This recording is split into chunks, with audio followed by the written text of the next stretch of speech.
Ngasi phongkhiba tongan-tonganba pauchi amadi social media dagi lokachaba pausingi update pijari ahanbada maruiba pau Kautrukta helicopter sizinaduna ground domination haukhre Kangpokpida Kuki amadi Naga luchingba singi peace meeting chathakre Party amadi Jomi asi Kuki identity ga manade Kuki nate haikibaga loinana Naga Kuki anigi marakta nutrient oina leiragani haina press release thokre Kuki khul mai thakibagi tekchak pundamak ZUF na pugadabani haina UPF amadi KNO na phongdorali Rishikanta Mihat Rongway Naga People's Organization condemn Torakli ZUF na mai thakiba yumsing adu popi thabada sizinaba sangsingni haina FNCC na phongdorakli Churachandpurda Security Force na UKNA gi camp thugaikre yamlaba khulai phagatkhre Sarojini Oil Pump amasung MS Elidas Fuel Station matam kaktana atingba thamle haina G5 gi maiki digi khangalakli Laikidraba Rishikantagi Mingda Genminthang Haukif Hapsilakpa Yaningde Haina DPF na Phongdorakli Double Engine Lengangna Manipur gi Miam Kanbangamdre Haina Tamil Nadu gi Chief Minister na Phongdorakli Delhi gi Ming Indra Pastra Onaba Khanari Jiribamda Kuki Tara Hatkiba CRPF ki Assistant Commandant Wilchanda Surya Chakra Award piba Yaningde Haina Kuki Loop Singna Phongdorakli Cabinet Minister Singi Portfolio Lauktorakpada Hill District Singi MLA Singdasu Kudong Chaba Pigadabani Hairagli Indo-Myanmar border da Indian Army na Operation Chathaki Haiba Wapam Aditya Suri Kumar da Surya Chakra Pirakpadagi Mayek Senghalle Center na Manipur da Kuki Jo Community Singna Taliba Union Territory Amuk Hanna reject Torakre Expiry Oiraba Biscuit Sing Republic Day Numita Miyamda Yenkre Adomna Haujik Yengbiriba channel asi Kanglei Pauthang YouTube channel ni channel asida iramdam amadi mapalamgi maru oiba pausingi update taba amadi yengba phangbigani channel asina pau upload tawrakpa matamda adom-adomgi device da notification uba phangbinaba amadi channel asibu pungning thogatbiba oina sungsoi soidana subscribe tawbiduna bell icon nambiu haijabaga loinana pausing amuk sandongna pijari paiti amadi jongmina tongan ba cherol sing thoktuna miyamda asumna khanghalakli madudi Kuki dagi tonganba identity leijaba phurup sing oibana Naga amadi Kuki anigi marakta nutrient oina leiragani hairi Naga amadi Kuki anigi marakta nutrient oina leiragadaba Kuki dagi tonganba identity leijaba phurup sing adudi Wi-Fi paite simte mate gangte sukte jau thangal hariba phurup sing asi Kuki ga mari leinadaba aduga Kuki amadi Naga anigi marakta nutrient oina leiragadaba phurup singni hairagli United People's Front UPF amasung Kuki National Organization KNO na punna thadorokpa chirol amada Kangpokpi district ki manung chana leiba Kuki Jo village ama oiriba ke Songnung village da ngarang mai thaduna amang ata thoghankiba adugi tekchak Jalyangrong United Front ZUF ke Kamchon na pugadabani haina warning tawrakli UPF amasung KNO gi chirol amada ZUF na Kuki micham miyamda aki akhang kaya piduna lakli ngarangi Kuki jogi khul ama mai thaduna amang ata thoghankiba thodok asi Kuki jo miyamgi mathakta chatharakpa crime gi manung chanmani khul mai thaba haibasi micham miyamgi mathakta chathaba crime makhal amani asigumba crime amuk hanna chatharaklabadi madugi daita pumba ZUF Kamchon fraction na pugadabani haina su section wafam thamlakli cherol asina makhatana micham miyamda etek chathaba asina community marakta thajanadaba amadi ing tapa purakpada khurau thangba oina thokani popi thabagi mingda khulmai thaba amadi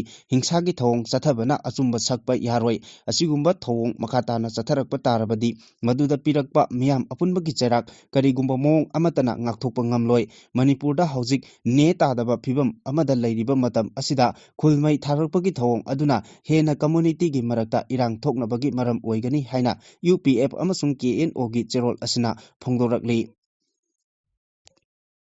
Haukiba January 18 da Kuki militant singna Churachandpur district ki Tuibongda Mayanglambam Rishikanta hatkibagi thodo adu akanba mongda condemn tawi state asida tongan ba civil society organization amasung sarkar gi maikeidagi mahausa gi phibamda hanjilakna bakanna hodnaringai chairakta asigumba thawong chatharakpasi yamna laibak thibani haina Rongmai Naga People's Organization na thadorokpa chirol amana hairi chirol asina makhatana Kangpokpi district ki K Songnung village da ZUF K gi kangbu singna mai thakiba thodok adubusu organization asina hakchinna lawi kulai paiba singna asigumba thawong sing asi chathaduna amadi leiriba khenaba sing adu table da khana nainaduna waroisin puraknaba appeal tawri irang mayoknariba state asida mahausa gi phibam hanjillaknaba punna honaminaba matam yaure loinana matung tarakpadasu leiriba khenaba sing nakal ani gi marakta yasinnaba ama puraknaba gi damak amaga wari sanabagi thawong asi yanagadabani organization asigi maikeidagi leikhidraba risikantagi imung manungna thengna horiba awaba aduda saruk yabaga loinana lanjena khiba singna thengnariba awaba singdasu saruk yari haina phongdorakli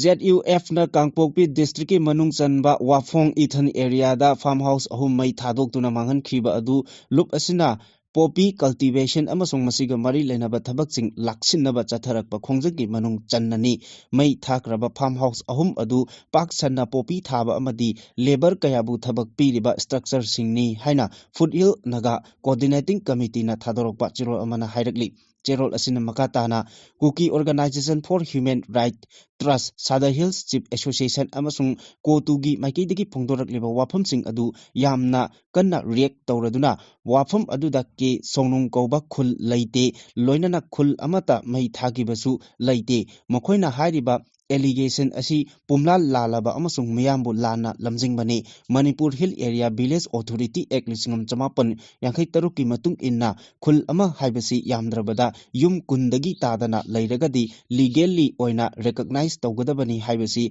yamna mayek sengna yauribani adubu gadget ki matung inna hariba mafam asida ke songnung kauba khul amata leite mafam aduda leiriba sangsing adu naga territory gi area da popi thabaga mari leinana isam samna Saba structure singni hariba jaga asi Typhoon Mon haina khangnaba Inpui village ki lamni 1954 gi Kuki rebellion gi matamda mafam aduda khundaramba Inpui singna jaga adu thadoktuna chenkhibani hariba jaga asi Wafong Ithan Inpui gi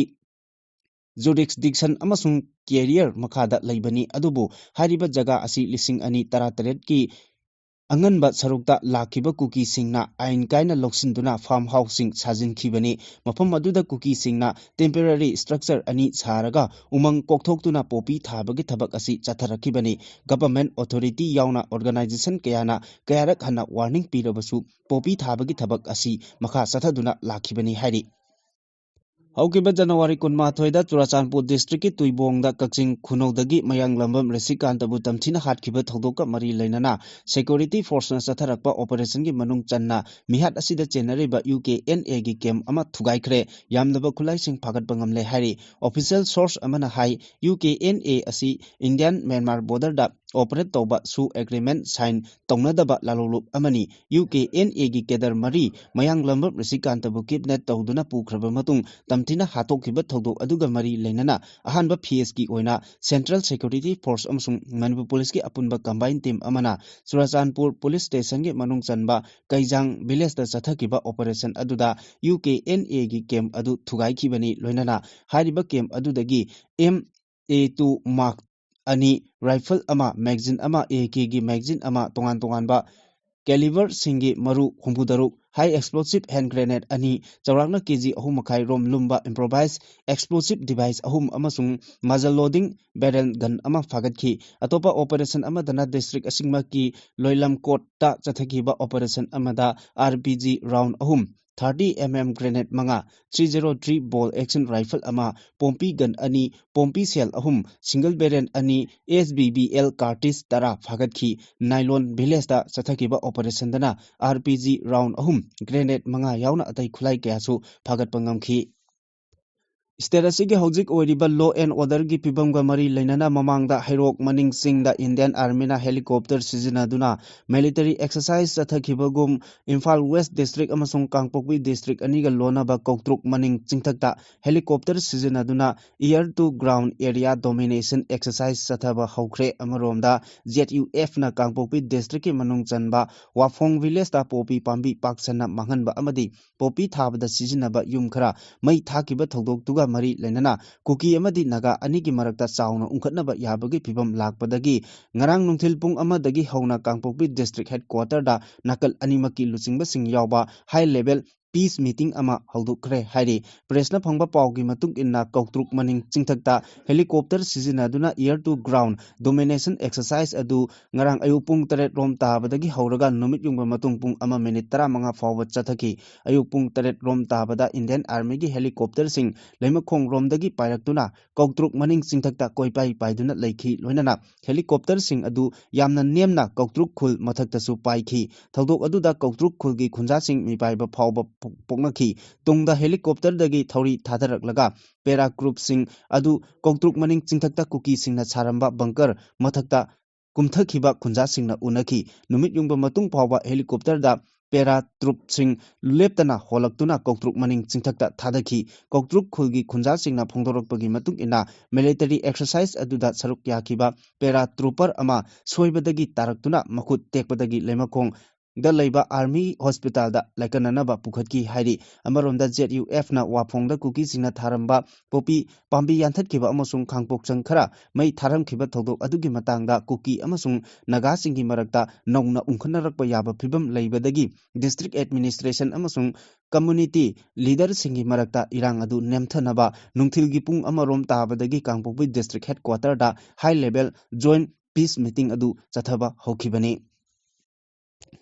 Thawal district ki manung channa leiba Wangbal Canal mapalda hangba Sarojini oil pump amasung Bisnupur district ki manung channa leiba Moirang thana leirakta hangba MS Elidas fuel station oil pump ani asi February dagi matam gaktana athingba thamle haikibaga loinana oil pump ani asida miyamna changduna thaw lobiganu haina G5 ki Finance Committee gi mahut sinduna Pripak Pro gi convener FC1 K Irai Khuman Pripak ki deputy charge D Affairs Finance Department gi TH Rocky Maitei KCP gi deputy finance secretary TH Bobby KYKL gi deputy finance secretary L Ingba amasung Koirengna Luchingba UNLF ki Secretary of Finance M Munalna punna sahi tawduna thadorokpa joint statement amana hairakli cherol asina makhatana hai Wangbal Canal mapalda leiriba Sarojini oil pump gi mapu thoksom Jadumani da mamang sahi lisingani kunmanga gi November 13 ta Imaleba ki ningtamba hanjilnaba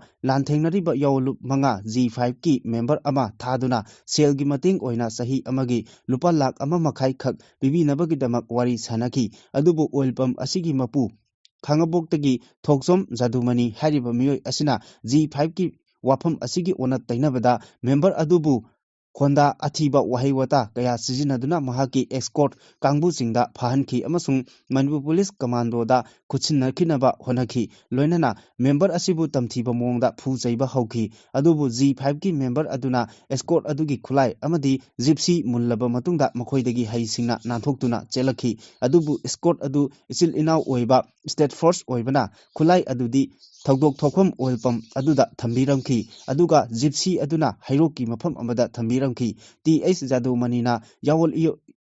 Ichin inau asigi mayokta chathakiba thabak asi tha ani farakle ngasi phawba mahaki maral adugidamak G5 ta changjarakpagi mahuta mangak kanduna leirakli masi mahaki achoba maral amani MS Elidas fuel station gi mapu Moirang thana lekai konjengbam Jiten hairiba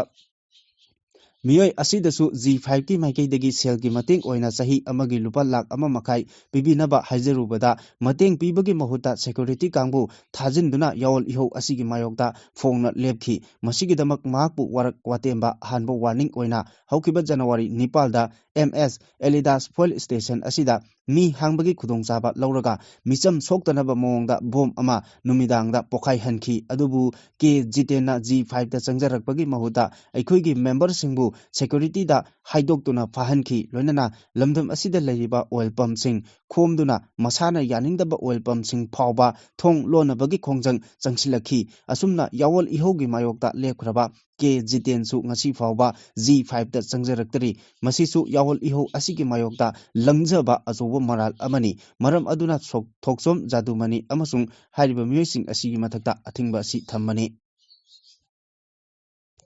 Manipur Langaki Commissioner cum Secretary Home Enasok Kumarna Tha Asigi Kulhomdoi da Thokiba press release amada Kuki Kulai Paiba Singna Mihat Thina Hatok Pikraba Mayang Lambam Risikantagi Atopa Maming Genmin Thang Haina Hapsilakpada Democratic People's Front DPF amadi Imung Manungi Miyoi Singna Akan Mamongda Yanindaba Pongdoragli DPF Women Wingi Mihut Kambu Amana Laikidraba Mayang Lambam Risikantagi Kaksing Kunogda Leiba Mahaki Yumda Chatuna Awaba Pongdokpaga Mari Lainana DPF Women Wingi General Secretary Premita Devi Wayan Bamna Hai Tha Asigi Kunma Thoida Kuki Kulai Paiba Singna Mihatina Hadok Pikraba Mayang Lambam Risikantagi Mihat Asi Akan Mamongda Kandem Tawi Manipur Lengaki Mari Lainaba Singna Cheneri Besing Athubada Phaduna Chapchaba Chairak Pigadabani Lamdamasida Chanadaba Mongda Manipur Lengaki Commissioner cum Secretary Homna Thokpa Chirol Amada Laikhidraba Risikantabu Atopa Maming Genmin Thang Haina Hapsilakpa Asi Taraina Loba Ngamloi Thong Asi Aranbani Haina Mari Lainaba Singna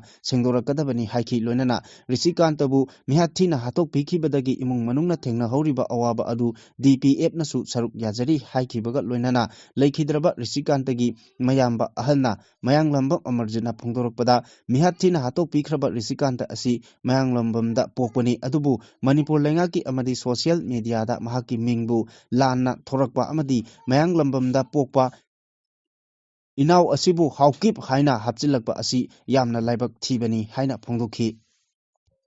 Matam Sanglaba Manipur ki Wathok Loisinba Ngamdabagi Matangda Tamil Nadu ki Chief Minister MK Stalin na Prime Minister Narendra Modi bu Chaikre DMK Women's Wing ki Thorom Amada Wangangbada Stalin na Haiki BJP Lengakna Manipur da Miyoi Chani Humpurom Sihan Kibagat Loinana Miyoi Lising Ahum Hena Asok Apan Nanghanki Miyoi Lak Ama Makai Rom Hena Mayu Makai Thadok Tuna Chelanki Kumja Lising Ani Kulhumdoi Me Thadagi Hona Manipur da Thok Kiba Wathok Asigi Matangda Prime Minister na Naba Thorang Amata Lokatpa Laite, Sahi Ahum Fazilak Labasu, Mausaki Pibamda, Hanjanhanba Ngamdana Hausik Lady, Sentaramadi Manipurda BJP na Lengak Paina, Asigumba Todok Ama Toganba Haibasi, Quaidagi Laibak Tibani, Haina Mahana Pondoki, BJP Lengakpu, Double Engine Government ni Haina, Singthara Duna, Stalin na Haiki, Sentaramasung State Lengakna Manipurda Ladyba, Miyangi Punsi, Amasung Lantum, Ngak Senba Ngamdre Haiki, Prime Minister Narendra Modi na, Tamil Nadu da, Laklambagi Matangdam Hagna Haiki,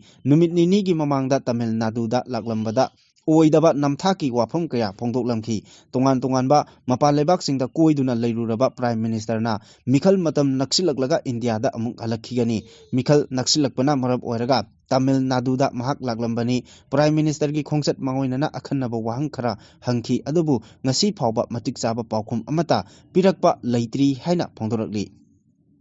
Central Government na Lebaki Konung Delhi gi Ming Mahabharat Kamari Lainana Indraprastra O Naba Thorang Lokatpa Hogre BJP gi MP Pravin Khandewal na Pukhalakpa Wafam Asi Thabakta Onthoknaba Mari Lainaba Singna Khanna Nainari Hiramasi gi Matangda Historian amasung Scholar Singna Tongan Matsing Pinarakli Miyoi Kharana Lengaki Thorang Asi Taramna Okpa Tarabasu Kanagumba Kharana di Indraprastra gi Chapchaba Mafam Yetna Ningai Oiba Phibam Amada Lairibana Maram Oiraga Ona Tainabagi Thorang Asi Khongpam Handokadabani Hainari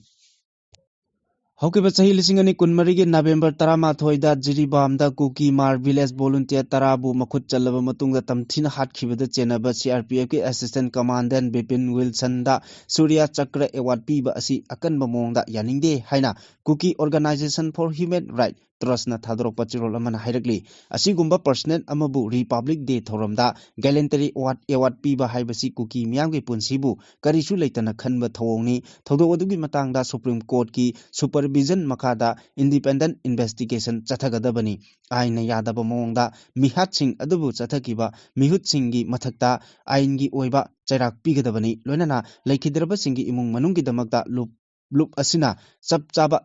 Phirep Singh Lebli amasung Kuki Miyamgi Human Right Dignity amasung Justice ki damak lawkiba warep sing adu reform tawre hairi Indigenous Tribal Leaders Forum na Thadorokpa Chirol amanasu Inglisingani Kunmari da Kuki Jo Tribal Tara Hatkibagi Thawdokta Chenariba CRPF ki Assistant Commandant Wilson da Gallantry Medal piba haibasi akanba mongda condemn tawki CRPF kangpuna makhoi tara adubo hatlaba matungda siriba moral sing adu yaningde village volunteer singi maikeidagi CRPF ki post attack tawkibagi thawdok amata laikhide su hairakli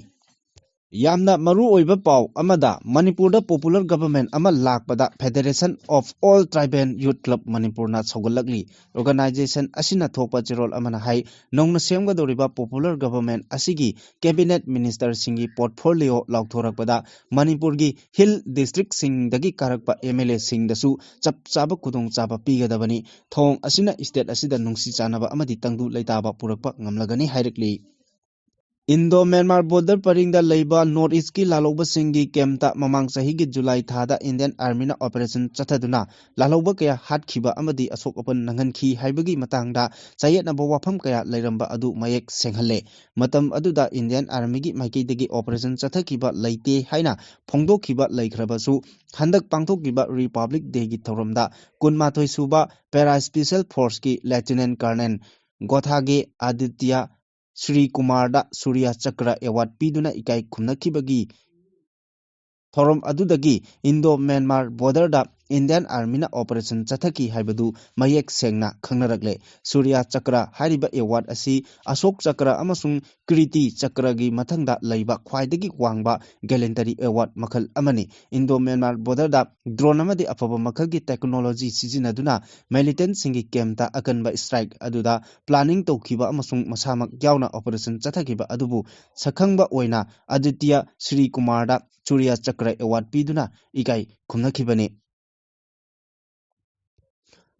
Kukizo community singi suda leiba militant group singi luchingba singna makhoina Manipur state ta union territory ama sembaga loinana legislature yawba tokhaiba separate administration ama pinaba tawrakhiba dabi adu Ministry of Home Affairs na amuka hanna reject tawkhibaga loinana hojik India gi oina leiriba policy asida anoba union territory sing sembada support tawde haina phongdokre hairi thajaba yaba mafamdagi official oiba pawgi matungina ikui kuidana Delhi da pangthokhiba government ka su sign tawnariba United People's Front amadi Kuki National Organization gi luchingba singa India gi mihut siliba Ministry of Home Affairs ki Advisor Northeast in charge AK Mishra amadi atai mari leinaba official single loinana famkhiba mifam aduda Kukizo community amadi militant group ani asina pamliba makhoigi demand haibasi Union Territory with legislature asi Constitution na ayaba piba demand ni Constitution haibasi government policy gi mathakta lei hairaduna KNO amadi UPF ki delegate singna makoina taliba demand adu amuka hanna khanabiyu haina MSA gi official amadi delegate singda hajaki UPF amadi KNO gi